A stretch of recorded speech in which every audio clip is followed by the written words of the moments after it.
ഓച്ചിറ പരബ്രഹ്മം ദക്ഷിണേന്ത്യൻ സംസ്ഥാനമായ കേരളത്തിലെ കൊല്ലം ജില്ലയിലെ ഓച്ചിറയിൽ സ്ഥിതി ചെയ്യുന്ന വളരെ പുരാതനമായ ഒരു ക്ഷേത്രമാണ് ഓച്ചിറ ക്ഷേത്രം. ഈ ക്ഷേത്രത്തിൻ്റെ പ്രത്യേകത എന്തെന്നാൽ ഒരു വിഗ്രഹവുമില്ല എന്നതാണ്. സന്ദർശിക്കാൻ പറ്റിയ കേരളത്തിലെ അപൂർവ ക്ഷേത്രങ്ങളിൽ ഒന്നാണിത്. പ്രധാന ദേവത പരബ്രഹ്മം, പ്രപഞ്ചബോധം ആണ്. 36 ഏക്കർ സ്ഥലത്ത് വ്യാപിച്ചു കിടക്കുന്നു. ഓച്ചിറ ക്ഷേത്രത്തിൻ്റെ ആത്മീയ വശത്തിന് പുറമെ അഭയവും സഹായവും തേടുന്ന ആരെയും സ്വീകരിക്കുന്നതാണ് ഈ ക്ഷേത്രത്തിൻ്റെ ഏറ്റവും രസകരമായ ആശയം. ഓച്ചിറ പരബ്രഹ്മ ക്ഷേത്രത്തെക്കുറിച്ചുള്ള രസകരമായ ഒരു ഐതിഹ്യം പറയുന്നത് ഒരിക്കലൊരു ബ്രാഹ്മണ സന്യാസി ജീവിച്ചിരുന്നു എന്നാണ്. അദ്ദേഹം മതപരമായ കാര്യങ്ങളിൽ ഏർപ്പെട്ടിരുന്നു. നിരക്ഷരനായ ഉണ്ണിക്കോരൻ അദ്ദേഹത്തെ പരിപാലിച്ചു. എന്നിരുന്നാലും ഉണ്ണിക്കോരൻ എപ്പോഴും പരമാത്മാവിനെക്കുറിച്ചുള്ള അറിവ് ആഗ്രഹിച്ചിരുന്നു. പുലർച്ചെ ഉണർന്ന് ആത്മീയവും മതപരവുമായ പ്രവർത്തനങ്ങൾ നിർവഹിച്ച സന്യാസി സൂര്യോദയത്തോടെ ധ്യാനം ആരംഭിക്കും. ഉച്ചയ്ക്ക് ഭക്ഷണം കഴിക്കുകയും അർദ്ധരാത്രിക്ക് ശേഷം വളരെ കുറച്ച് മണിക്കൂറുകൾ മാത്രമേ ഉറങ്ങുകയും ചെയ്യുമായിരുന്നുള്ളൂ. സന്യാസിയുടെ ഈ വിചിത്രമായ ആചാരങ്ങൾ ഉണ്ണിക്കോരന് ഒരിക്കലും മനസ്സിലായില്ല. അത്തരം പ്രവർത്തനങ്ങളുടെ പ്രയോജനങ്ങളെക്കുറിച്ച് അദ്ദേഹം ചിന്തിച്ചു. ഒരു ദിവസം തൻ്റെ ജിജ്ഞാസയെ അടക്കി വയ്ക്കാൻ കഴിയാതെ ഉണ്ണിക്കോരൻ സന്യാസിയോട് വിവിധ ചോദ്യങ്ങൾ ചോദിച്ചു. ധ്യാനം എന്താണ്? അതെങ്ങനെ സഹായിക്കും? ധ്യാനത്തിനുള്ള രീതികൾ എന്തൊക്കെയാണ്? ദൈവം എന്താണ്? അദ്ദേഹത്തിൻ്റെ സ്വഭാവം എന്തായിരുന്നു?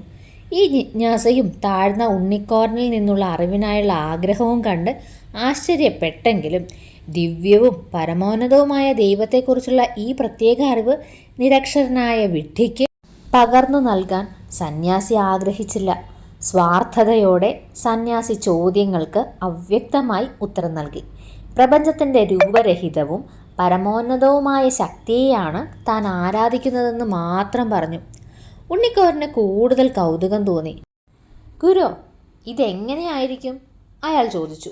സന്യാസി ദേഷ്യപ്പെട്ട് അവിടെയുള്ള കാളയെപ്പോലെ എന്ന് മറുപടി പറഞ്ഞു.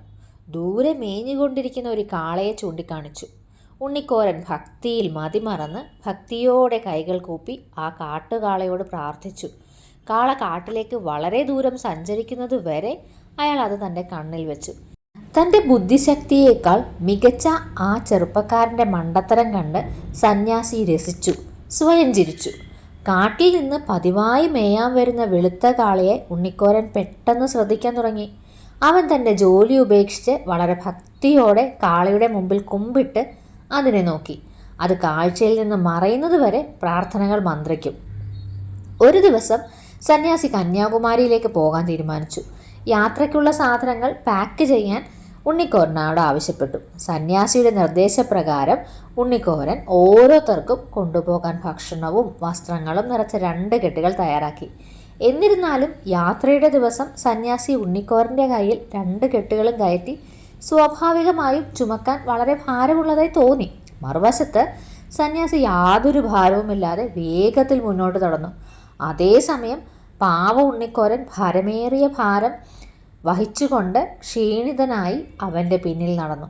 ഉണ്ണിക്കോരൻ്റെ വേദനയിൽ സന്യാസി നിസ്സംഗനായിരുന്നു. വിശ്രമിക്കാൻ മെനക്കെട്ടില്ല. അതേസമയം ഉണ്ണിക്കോരൻ പെട്ടെന്ന് ക്ഷീണിതനായിരുന്നു. ക്ഷീണം അദ്ദേഹത്തെ തളർത്തി. പെട്ടെന്ന് നിന്നെ പിന്തുടരുന്ന വെളുത്ത കാളയുടെ മേൽ കെട്ടുകൾ കയറ്റു എന്ന് മന്ത്രിക്കുന്നൊരു ശബ്ദം ഉണ്ണിക്കോരൻ കേട്ടു. ആരാണത് എന്ന് ചോദിച്ചുകൊണ്ട് ഉണ്ണിക്കോരൻ തിരിഞ്ഞു നോക്കിയപ്പോൾ പരിചിതമായ കാള മാത്രമേ സന്തോഷത്തോടെ തൻ്റെ പിന്നിൽ സഞ്ചരിക്കുന്നുള്ളൂ. ഉണ്ണിക്കോരൻ കെട്ടുകൾ വെളുത്ത കാളയുടെ മേൽ വെച്ചിട്ട് സന്തോഷത്തോടെ തൻ്റെ ഭാരമൊഴിഞ്ഞു നടന്നു. സന്യാസിയും ഉണ്ണിക്കോരനും വളരെ ദൂരം സഞ്ചരിച്ച് ഒടുവിൽ ഓച്ചിറയിലെ കാട്ടിലെത്തി. മരങ്ങളിൽ നിറയെ ആൽമരങ്ങളിൽ നിന്നുള്ള വള്ളിച്ചെടികളായിരുന്നു. കാള ഇഴചേർന്ന വള്ളിക്കിടയിൽ കുടുങ്ങി. ഉണ്ണിക്കോരൻ ശ്രദ്ധാപൂർവം വള്ളികൾ അഴിച്ചു മാറ്റി കാളയെ സ്വതന്ത്രമായി മുന്നോട്ട് നീങ്ങാൻ സഹായിച്ചു. ഉണ്ണിക്കോരൻ പറഞ്ഞു, ഇങ്ങോട്ട് വരൂ, കാട്ടുവള്ളികളിൽ കുടുങ്ങില്ല, സൂക്ഷിക്കുക. ഇത് കേട്ടപ്പോൾ സന്യാസി ആദ്യമായി നിർത്തി ഉണ്ണിക്കോരനോട് ചോദിച്ചു, ആരാണ് ഉണ്ണിക്കോരനോട് സംസാരിക്കുന്നത്? കാളയോട് ഗുരുവേ, ഉണ്ണിക്കോരൻ പറഞ്ഞു. ഏത് കാള? സന്യാസി ആശ്ചര്യഭരിതമായ സ്വരത്തിൽ ചോദിച്ചു. കാട്ടിൽ ഞാൻ എല്ലാ ദിവസവും കാണുന്ന കാള എൻ്റെ സഹായത്തിനെത്തി. നമ്മുടെ കെട്ടുകൾ ചുമന്നു കൊണ്ടുപോകുന്നു. വള്ളികളിൽ നിന്ന് കെട്ടുകൾ അഴിക്കാൻ ഞാൻ അവനെ സഹായിക്കുന്നു. ഉണ്ണിക്കോരൻ നിഷ്കളങ്കമായി മറുപടി പറഞ്ഞു. ഉണ്ണിക്കോരൻ, വായുവിൽ തൂങ്ങിക്കിടക്കുന്ന 2 കെട്ടുകൾ മാത്രമേ ഞാൻ കാണുന്നുള്ളൂ. എന്ത് മാന്ത്രികതയാണ് അവയെ പിടിക്കുന്നത്? കാള എവിടെ? അത്ഭുതപ്പെട്ട സന്യാസി ചോദിച്ചു.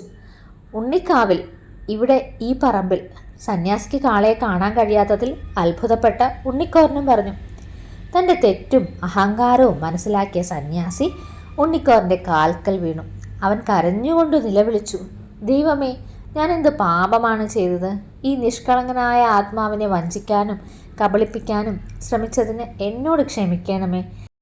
ഇന്ന് അവന് നിന്നെ കാണാനും നിന്റെ കൃപ അനുഭവിക്കാനും ഭാഗ്യം ലഭിച്ചിരിക്കുന്നു. ദൈവികതയുടെ പ്രതിനിധാനമായി കാളയെക്കുറിച്ചുള്ള കഥയും അർത്ഥവും എല്ലായിടത്തും വ്യാപിച്ചു. സന്യാസി ഭക്തിയുടെ ശക്തി അനുഭവിച്ച കാവ് ഓച്ചിറ ക്ഷേത്രത്തിൻ്റെ അടിസ്ഥാനമായി. ക്ഷേത്രം എവിടെ പണിയണമെന്ന് ഒരു തർക്കം ഉടലെടുത്തു. പിന്നീട് തോട്ടത്തിൻ്റെ ദിവ്യ സ്പന്ദനങ്ങളെ ഒരൊറ്റ മേൽക്കൂരയിൽ ഒതുക്കാൻ കഴിയില്ലെന്നും അതിനാൽ മുഴുവൻ തോട്ടവും ആരാധനാലയവുമായി മാറി എന്നും വെളിപ്പെട്ടു. ഇവിടുത്തെ ഉത്സവങ്ങൾ എന്തൊക്കെയാണെന്ന് വെച്ചാൽ, ജൂൺ മാസത്തിൽ ഓച്ചിറക്കളി ആഘോഷിക്കുകയും നവംബർ ഡിസംബർ മാസങ്ങളിൽ 12 ദിവസം, അതായത് 12 വിളക്ക് ഉത്സവം ആഘോഷിക്കുകയും ചെയ്യുന്നു. കാർഷിക വ്യാപാര മേളകളും സാംസ്കാരിക പ്രകടനങ്ങളും ഉള്ള ഈ ഉത്സവം കാണേണ്ടതാണ്. പടനിലത്തെ യോദ്ധാക്കളുടെ വേഷം ധരിച്ച പുരുഷന്മാർ തമ്മിലുള്ള ഒരു അനുകരണ പോരാട്ടമാണ് ഓച്ചിറക്കളി. വിവിധ അതായത് പ്രദേശങ്ങളിൽ നിന്നുള്ള വ്യത്യസ്ത ഗ്രൂപ്പുകൾ മുട്ടോളം വെള്ളത്തിൽ നിന്ന് വാളുകളും പരിചയവും വീശി എല്ലാ ദിശകളിലേക്കും വെള്ളം തെറിപ്പിച്ചുകൊണ്ട് നടത്തുന്ന ആയോധന പ്രകടനങ്ങൾ നടത്തുന്നു. മലയാളം കലണ്ടർ മാസമായ വൃശ്ചികം 1 മുതൽ 12 വരെ, അതായത് നവംബർ മാസത്തിലെ ശരത്കാലം നടക്കുന്ന 12 ദിവസത്തെ കാർണിവലാണ് വൃശ്ചികോത്സവം, അല്ലെങ്കിൽ 12 വിളക്ക്. ദൂരെ സ്ഥലങ്ങളിൽ നിന്നുമുള്ള ഭക്തർ പോലും സാമൂഹിക പദവി പരിഗണിക്കാതെ കുടിൽ എന്നറിയപ്പെടുന്ന ചെറിയ കുടിലുകൾ വന്ന് പടനിലത്ത് താമസിക്കുന്നു. ഇത് മനുഷ്യൻ്റെ ഒരേ ഒരു ലോകം സൃഷ്ടിക്കുന്നു. ഓരോ വർഷവും ഓച്ചിറയിൽ ഓണാഘോഷത്തിൻ്റെ 28-ാം ദിവസം കാലകെട്ട് എന്നറിയപ്പെടുന്ന ഘോഷയാത്രയോടെയാണ് എരിപ്പേട്ടം ആഘോഷിക്കുന്നത്. സാധാരണയായി ഈ ദിവസം സെപ്റ്റംബർ അല്ലെങ്കിൽ ഒക്ടോബർ മാസങ്ങളിലാണ് വരുന്നത്. ഓച്ചിറയുടെ എല്ലാ ഭാഗങ്ങളിൽ നിന്നുമുള്ള വ്യത്യസ്ത ഗ്രൂപ്പുകൾ ചേർന്ന് നിർമ്മിച്ച് പടനിലത്തേക്ക് കൊണ്ടുവരുന്ന ഈ ഓച്ചിറക്കള ഡെമ്മികളുടെ ഘോഷയാത്രയാണ് എരിപ്പേട്ടം ഓണം. കിഴക്കേ ഗോപുര കവാടം മുതൽ 22 ഏക്കർ സ്ഥലത്ത് ശൈവ വൈഷ്ണവ സങ്കല്പത്തിലുള്ള 2 ആൽത്തറകളും ചില കാവുകളും അടങ്ങുന്നതാണ് ഇവിടുത്തെ ക്ഷേത്ര സങ്കല്പം. ഇതിൽ പരമശിവനെയും ഭഗവാൻ വിഷ്ണുവിനെയും 2 ആൽത്തറകളിൽ ആരാധിക്കുന്നു. അഗതികളും അനാഥരുമായ ധാരാളം ആൾക്കാരുടെ അഭയ കേന്ദ്രമാണ് ഈ മഹാക്ഷേത്രം. ഓം എന്നതാണ് പരബ്രഹ്മത്തെ കുറിക്കുന്ന ശബ്ദം. ത്രിഗുണത്താൽ പരബ്രഹ്മം രാജസനിക ഗുണമുള്ള ബ്രഹ്മാവായും സ്വാത്വിക ഗുണമുള്ള വിഷ്ണുവായും താമസിക ഗുണമുള്ള മഹാദേവനായും മാറി രൂപവും നാമവും ശക്തിയും ധരിക്കുന്നു എന്ന് വേദങ്ങളെയും ഭഗവത്ഗീതയും മറ്റ് ഉദ്ഘോഷിക്കുന്നു. ഇവിടുത്തെ 12 വിളക്ക് എന്ന പ്രസിദ്ധമായ ഉത്സവം വൃശ്ചിക മാസത്തിലെ 1 മുതൽ 12 വരെയുള്ള ദിവസങ്ങളിൽ നടത്തുന്നു. മാസത്തിലെ ഓച്ചിറക്കളിയാണ് മറ്റൊരു വിശേഷം. ഓച്ചിറ ക്ഷേത്രത്തോടനുബന്ധിച്ച് ഒരു വേദാന്ത പഠനശാല നൂറ്റാണ്ട് മുമ്പ് പ്രവർത്തിച്ചിരുന്നു. ഓണാട്ടുചിറ എന്നത് ലോപിച്ചാണ് ഓച്ചിറയായതെന്നാണ് ചില ചരിത്രകാരന്മാർ ഊഹിക്കുന്നത്. പുതിയൊരു വീഡിയോ ആയിട്ട് വരുന്നത് വരേക്കും ടാറ്റ ബൈ ബൈ.